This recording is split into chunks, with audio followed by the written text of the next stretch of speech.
Hello my all dear students, आज के इस ऑनलाइन वीडियो लेक्चर में आप लोगों का बहुत बहुत स्वागत है। आज के इस ऑनलाइन वीडियो लेक्चर में हम आपका very very most important topic यहाँ पर डिस्कस करने वाले हैं, जिसका नाम है rolling motion, uniform pure rolling motion. ठीक है, तो डियर स्टूडेंट्स, सबसे पहले हम जानेंगे कि रोलिंग मोशन क्या होता है। यहाँ पर आज हमारी हेडिंग होगी यूनिफॉर्म प्योर रोलिंग मोशन।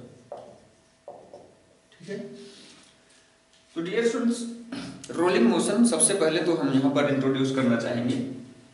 जैसे कोई ऑब्जेक्ट हो, कोई रिजिड बॉडी हो, हम जानते हैं कि रिजिड बॉडी वह बॉडी होती है जिनके किन्हीं भी दो पार्टिकल्स के बीच की डिस्टेंस फिक्स होती है। ठीक है, रिजिड बॉडी उस बॉडी को कहते हैं जिनके कंस्टिट्यूएंट किन्हीं भी दो पार्टिकल्स के बीच की डिस्टेंस ऑलवेज फिक्स होती है ड्यूरिंग मोशन। ठीक है, तो डियर स्टूडेंट्स, जैसा कि हम इसके पहले भी बता चुके हैं कि रिजिड बॉडी आपका दोनों मोशन रख सकती है, ट्रांसलेशनल और रोटेशनल। रिजिड बॉडी में है ट्रांसलेशनल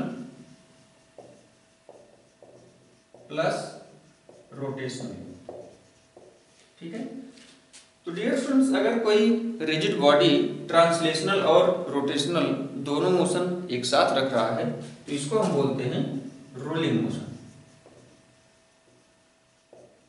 इसको हम बोलते हैं रोलिंग मोशन। ठीक है, इसी में dear students, rolling motion, uniform pure rolling motion discuss करने से पहले यहाँ पर हम एक टॉपिक और डिस्कस करेंगे, axis of rotation, instantaneous axis of rotation.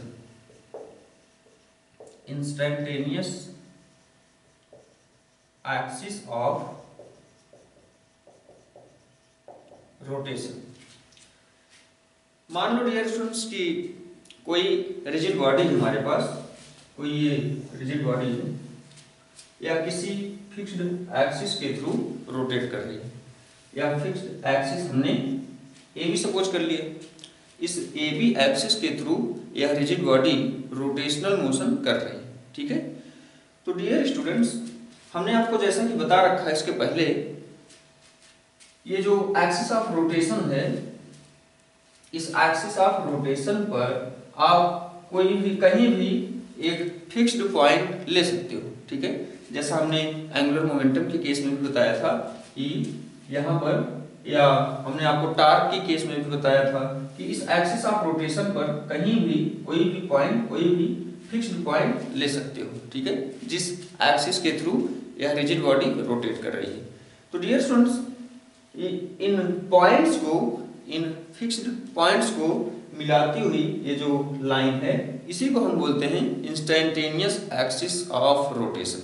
ठीक है, इसी एक्सिस को या इसी लाइन को, फिक्स्ड लाइन को हम बोलते हैं इंस्टेंटेनियस एक्सिस ऑफ रोटेशन। ठीक है, तो dear students, instantaneous axis of rotation वह एक्सिस होता है, इंस्टेंटेनियस एक्सिस ऑफ रोटेशन वह एक्सिस होता है जिस पर पार्टिकल की वेलोसिटी जीरो होती है। ठीक है, तो डियर स्टूडेंट्स, यहाँ पर इस पॉइंट पर सभी पार्टिकल्स की वेलोसिटी जीरो होंगी। ठीक है, और यह पॉइंट इस एक्सिस ऑफ रोटेशन पर आप कहीं भी चूज कर सकते हो। ठीक है, अब डियर स्टूडेंट्स, यहाँ पर अगर हम जैसे बात करें ट्रांसलेशनल प्लस रोटेशनल, जैसे कि कोई ऑब्जेक्ट हम सपोज किए हैं, जैसे अगर हम सपोज करें कि ये कोई ऑब्जेक्ट है, ये कोई यूनिफॉर्म सर्कुलर डिस्क है, ये कोई डिस्क है, और डियर स्टूडेंट्स, इससे दोनों मोशन कर रही है। ठीक है, इसमें हम सपोज कर लेते हैं ये ट्रांसलेशनल मोशन भी है और रोटेशनल मोशन भी है। ठीक है, तो डियर स्टूडेंट्स, यह प्योर रोटेशनल मोशन में तब कही जाएगी जब इसका जो बॉटम मोस्ट पॉइंट होगा, जैसा कि हम सपोज कर सकते हैं यहाँ पर जो इसका बॉटम मोस्ट पॉइंट होगा, अगर आप एक्सिस यहाँ पर चूज करो, ठीक है, या इस बॉटम मोस्ट पॉइंट के थ्रू यह ऑब्जेक्ट कंप्लीटली रोटेशनल मोशन करेगी।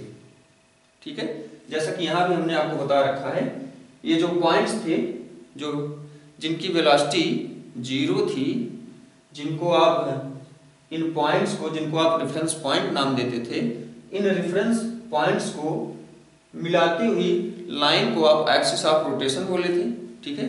और इस एक्सिस ऑफ रोटेशन के थ्रू बॉडी हमारी प्योर रोटेशनल मोशन कर रही थी। वैसे ही इन दिस केस आल्सो अगर यहाँ पर हम ध्यान से देखें तो ये जो पॉइंट होगा, जो बॉटम मोस्ट पॉइंट होगा, जो सबसे नीचे बॉटम में एक पॉइंट होगा, इसका नाम अगर हम Q दे दें, ठीक है। तो डियर स्टूडेंट्स, ये जो Q पॉइंट होगा यह फिक्स्ड पॉइंट होगा, इसकी वेलोसिटी 0 होगी, ठीक है। तो इसके थ्रू अगर हम इस ऑब्जेक्ट का मोशन डिस्कस करेंगे तो इसको हम प्योर रोटेशनल मोशन बोलेंगे, ठीक है। प्योर रोटेशनल मोशन, जिसकी वैल्यू यहाँ पर R इंटू ओमेगा हो जाएगी, ठीक है। तो डियर स्टूडेंट्स, ये हो गया आपका इंस्टेंटेनियस एक्सिस ऑफ रोटेशन। तो इंस्टेंटेनियस एक्सिस ऑफ रोटेशन पर पार्टिकल्स की वेलोसिटी जो होती है वो 0 होती है, ठीक है। आई होप आपको instantaneous axis of rotation clear हो गया होगा। जैसे डियर स्टूडेंट्स, या वह एक्सिस होता है, इसको ऐसे भी बोल सकते हो कि यह वह एक्सिस होता है जिन पर पार्टिकल्स की वेलोसिटी 0 होती है, ठीक है। पार्टिकल की वेलोसिटी 0 होती है, पार्टिकल रेस्ट में होता है, और जिसके थ्रू पार्टिकल जो है या रिजिड बॉडी जो है वह प्योर रोटेशनल मोशन करता है, ठीक है। अगर हम बात करें रोलिंग मोशन में, तो रोलिंग मोशन के केस में भी अगर हम इस पॉइंट या इस बॉटम मोस्ट पॉइंट के थ्रू इसको अगर हम स्टडी करें तो इसको हम बोलते हैं प्योर रोलिंग मोशन, ठीक है, या कह सकते हैं सॉरी प्योर रोटेशनल मोशन, ठीक है। तो ये रिजल्ट आपका ये हो गया इंस्टेंटेनियस एक्सिस ऑफ रोटेशन, ठीक है। तो डियर स्टूडेंट्स, आइए हम बात करते हैं रोलिंग मोशन की। यूनिफॉर्म प्योर रोलिंग मोशन क्या होता है। जैसे हम सपोज कर लें ये हमारे पास कोई सर्कुलर डिस्क है, ठीक है, और यह रोटेशनल मोशन भी कर रहा है और ट्रांसलेशनल मोशन भी कर रहा है, ठीक है। तो डियर स्टूडेंट्स, इसको हम प्योर रोलिंग मोशन तब बोलेंगे जब इनके ये जो कांटेक्ट पार्टिकल हैं या जो कांटेक्ट पॉइंट हैं, जिस ग्राउंड पर ये रोलिंग मोशन कर रहा है, जिस ग्राउंड पर ये रोलिंग मोशन कर रहा है, इस ग्राउंड का अगर ये पॉइंट का नाम हम दे दें, यहाँ पर सेपरेट फिगर में इसका नाम अगर हम Q दे दें, ठीक है, और ये आपका पॉइंट अगर इसको हम P मान लें, ठीक है। ये जो आपका सर्कुलर डिस्क है, इसका जो बॉटम पॉइंट है यहाँ पर P है और इसका ग्राउंड का ये Q, ठीक है। इसको आप यूनिफॉर्म प्योर रोलिंग मोशन तब बोलोगे जब इन पॉइंट या इन पार्टिकल P एंड Q के बीच में कोई रिलेटिव मोशन नहीं होगा। अगर पार्टिकल P और Q के बीच में कोई रिलेटिव मोशन नहीं होगा तो यहां पर हम कह सकते हैं Vp Q is equal to 0, मतलब Vp minus Vq is equal to 0, मतलब Vp is equal to Vq, ठीक है। डियर स्टूडेंट्स, यहाँ पर अगर यह ऑब्जेक्ट या यूनिफॉर्म या सर्कुलर डिस्क जो माने हो, जो कि रोलिंग मोशन कर रहा है, डियर स्टूडेंट्स, ये जो डिस्क माने हो इसको यूनिफॉर्म प्योर रोलिंग मोशन तभी कहोगे जब इन दो पार्टिकल्स के बीच में कोई रिलेटिव मोशन नहीं होगा, या कह सकते हो कि जब यह बॉडी इस पर स्लिप ना करे, ठीक है। यहाँ पर हम ध्यान दीजिएगा, ग्राउंड को रेस्ट में माने हैं, तो ग्राउंड को रेस्ट में माने हैं, तो इस केस में आपका यूनिफॉर्म प्योर रोलिंग की कंडीशन हो गई Vp is equal to Vq, ठीक है। तो डियर स्टूडेंट्स, यहाँ पर ये आपका Vp और ये हो गया आपका Vq, ठीक है। तो डियर स्टूडेंट्स, ये जो Vq है या ये जो Vp है, Vp की वैल्यू अभी अभी हमने आपको बताया था, ये लीनियर वेलोसिटी से आगे बढ़ रहा है, ठीक है। तो Vp की वैल्यू यहाँ पर V सपोज कर लेते हैं, ठीक है। तो Vp की वैल्यू हमको मिल गई V, और डियर स्टूडेंट्स वी क्यू की वैल्यू यहाँ पर क्या होगी, ध्यान से समझेंगे। अभी अभी हमने आपको बताया था कि इंस्टेंटेनियस एक्सिस ऑफ रोटेशन, ठीक है। इंस्टेंटेनियस एक्सिस ऑफ रोटेशन में हमने आपको बताया था कि जो बॉटम मोस्ट पॉइंट होता है जहां पर पार्टिकल रेस्ट में होता है, फिक्स्ड पॉइंट जो होता है, इसको क्यू को अभी हमने बताया था।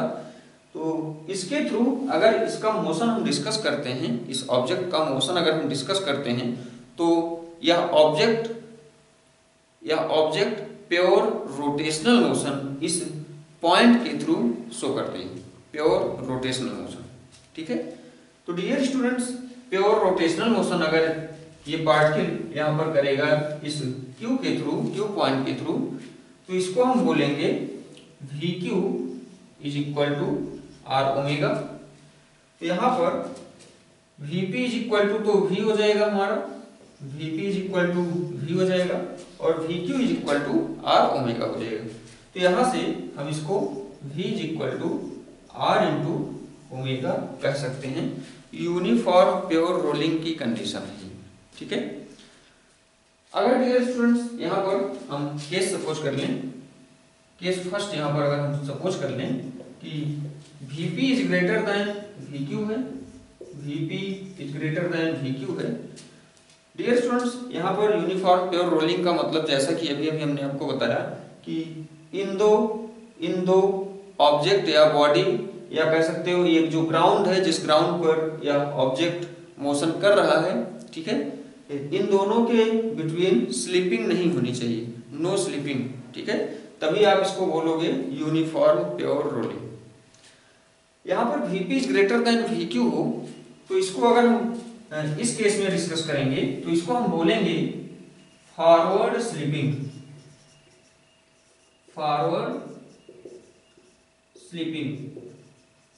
रोलिंग मोशन, ठीक है, फॉरवर्ड स्लिपिंग रोलिंग मोशन अगर Vp is greater than Vq होता है।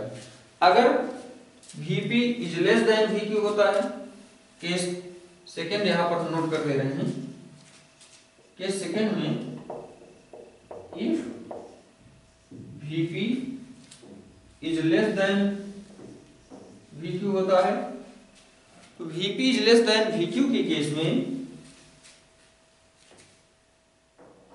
इसको हम backward slipping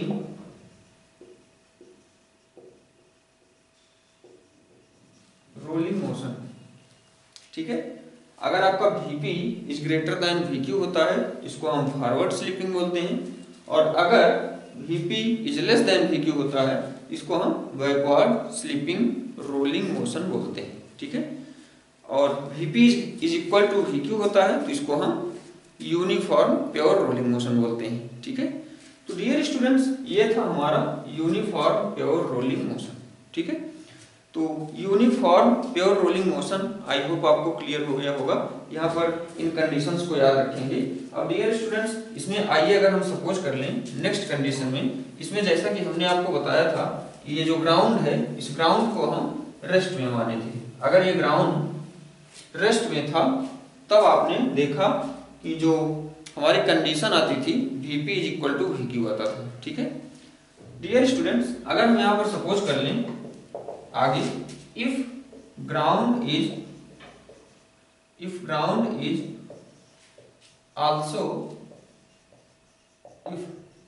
is also moving with velocity v0, अगर आपका ग्राउंड भी v0 वेलोसिटी से मूव कर रहा होगा, ये ग्राउंड भी अगर v0 वेलोसिटी से मूव कर रहा होगा, तब डियर स्टूडेंट्स यहां से हमको यूनिफॉर्म प्योर रोलिंग मोशन की कंडीशन Vp माइनस Vq या Vpq is equal to v0 हो जाएगा। यहाँ पर जीरो नहीं होगा, यहाँ पर Vp या कह सकते हो relative motion of P with respect to Q is equal to v0 हो जाएगा, ठीक है। तो यहाँ से Vp minus Vq is equal to v0 कह सकते हैं, या V minus R omega is equal to v0 कह सकते हैं, या v equal to r omega plus v not हो जाएगा। ठीक है, तो ये हो गया आपका, अगर ग्राउंड भी v नॉट वेलोसिटी से मूव कर रहा होता है तो यूनिफॉर्म प्योर रोलिंग मोशन की कंडीशन। ठीक है, तो डियर स्टूडेंट्स, आई होप आपको ये टॉपिक आज का क्लियर हो गया होगा, यूनिफॉर्म प्योर रोलिंग मोशन का और इंस्टेंटेनियस एक्सिस ऑफ रोटेशन। इसमें हमने आपके दो टॉपिक कवर किए हैं, दोनों ही डिफिनीशंस हैं। तो डियर स्टूडेंट्स, इन फार्मूलों को आप याद रखोगे और इन पर बेस्ड न्यूमेरिकल्स आप लोग सॉल्व करोगे। ठीक है, अब डियर स्टूडेंट्स, इस लेक्चर को हम आज के इस लेक्चर को यहीं पर स्टॉप करेंगे और अपकमिंग लेक्चर्स में हम आपका नेक्स्ट इंपॉर्टेंट टॉपिक लेकर के प्रेजेंट होंगे। Thank you very much.